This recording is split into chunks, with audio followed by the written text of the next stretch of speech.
On peut toujours nourrir quelques regrets mais ce n'est pas mon cas. Une carrière peut s'améliorer à une balle près, moi, je n'ai aucun regret car je suis sur le déclin physiquement depuis 2016 mais surtout cette année. Je pense avoir fait le tour de la question.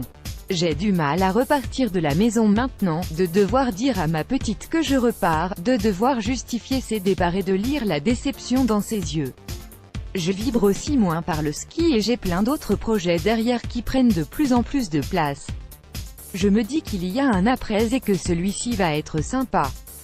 Pourquoi n'êtes-vous pas allé au final de Tiomen, MDH? Je n'en peux plus en fait. Ce n'est pas le froid, la distance. En plus, j'aime bien la Russie. On peut toujours prendre un départ, mais il fallait repartir. Ojo, je suis partie 3 semaines et demie. Adèle, sa fille, est venue à Oslo et je lui avais dit que je ne partais plus. Si je partais en Russie, je partais aussi pour le tournoi des douanes et le championnat de France. Les douaniers repartent directement en Italie pour ce tournoi. Je ne me voyais pas repartir 2 semaines de plus. C'est long dans la tête d'une petite fille, et même dans la mienne. Cet hiver a été éprouvant, et le plaisir a rarement été au rendez-vous.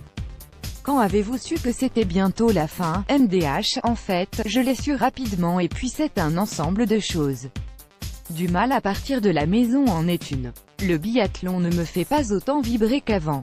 Même les victoires ont perdu un peu de leur saveur. Je me sens moins vivre à travers ça maintenant. Quand on est moins bien physiquement, on n'a plus l'impression de gérer sa course. Et ça, c'est difficile car on va quand même loin dans la douleur. On a moins d'emprise et on subit tout le temps. Quand on fait 10e alors qu'on a connu les podiums, c'est difficile. La joie et l'excitation de jouer devant, je n'ai connu que ça qu'une fois cette année et c'était au jeu. Anne Chevalier, Marie-Dorin Habert, Justine Brezaz et Anaïs Bescon lors des Jeux de Pyeongchang. Image. Les Jeux auraient pu vous faire changer d'avis? Faire renaître une petite étincelle, MDH. J'ai trouvé un regain d'énergie sur les Jeux, j'avais un bon niveau de ski qui m'a permis d'aller jouer devant. Sur toutes les autres courses, c'était plus compliqué. Mais je suis franche, mon corps était à bout. J'ai tenu car les Jeux étaient l'objectif de l'année et même depuis 2 ans. Après, on a fêté ça. Et puis avec le décalage horaire, le corps n'est pas reparti. Tout simplement, cette présence audio a semblé miraculeuse au vu de votre hiver. 2 semaines avant Pyeongchang, même votre mari Loïs qu'on peut croiser dans les locaux d'Eurosport, n'y croyait plus beaucoup, MDH. Même moi non plus. Ça aurait été horrible, mais je m'étais préparé mentalement à finir ma carrière à Antholz-en-Terselva, fin janvier. Ce n'était pas de l'anti-duo mais je ne serais pas partie au jeu pour être remplaçante. Parce que je ne serais pas partie loin de ma fille 4 semaines pour être remplaçante. Après chaque personne fait comme elle veut mais j'aurais trouvé légitime que je dise à la fédé que je ne veux pas y aller comme remplaçante et qu'on me dise en retour « Ok, mais on ne t'emmène pas sur la fin de la saison ». C'était clair pour moi, 282 départs en Coupe du Monde, 28 podiums, 7 victoires, 6 médailles mondiales, dont 4 en or, 4 médailles olympiques. Si vous revenez 15 ans en arrière quand vous êtes à l'internat, pensiez-vous achever votre carrière avec un tel palmarès? MDH. 2 points. Non, non, jamais. Je n'imaginais même pas faire carrière dans le biathlon à vrai dire. Je ne sais même pas comment je suis arrivée dans le ski au début.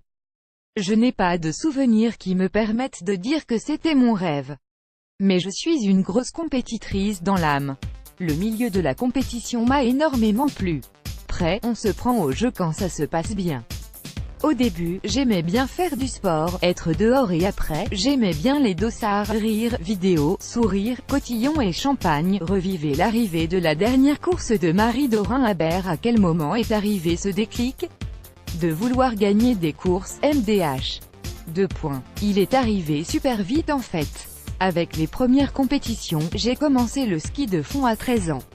Sur le tard, Gérard Manceau, mon premier moniteur, m'a ouvert l'appétit du sport de plein air, de l'effort, de la nature. Et ensuite, j'ai attaqué la compétition et c'est Thierry Dussert qui m'a fait aimer celle-ci. Il m'a donné toutes les armes pour vaincre au plus haut niveau. Et puis, j'ai toujours voulu m'améliorer. Désormais sans vous, comment voyez-vous le futur de cette équipe de France? MDH, très bien. Je pense que le départ de certaines permettent parfois l'émergence d'autres filles. Pour moi, ça s'est passé comme ça, après le départ de Sandrine Bailly. Marie-Laure Brunet était devenue la leader, et moi, j'étais derrière et ça m'allait très bien, car j'ai toujours aimé rester cachée. Après, ça permet de prendre des responsabilités. Je ne me fais aucun souci. Elles ont une équipe talentueuse. Je le pense sincèrement. Il va falloir driver cette équipe car il y a beaucoup de gros égos. Chaque fille a envie d'exister. Votre grande copine Anaïs Bescon va devoir se trouver une autre coloc, MDH. Elle ne va pas trop traîner. Je suis sûre qu'elle va vite me remplacer. Rire. Marie Dorin Aberend Anne Bescon d'Imago deuxième en 2016. Vous n'avez jamais remporté le gros globe. Est-ce un regret, MDH? J'ai fait beaucoup de belles choses mais c'est vrai que, quand la page se tourne, on se dit, c'est dommage, cette année-là, je m'étais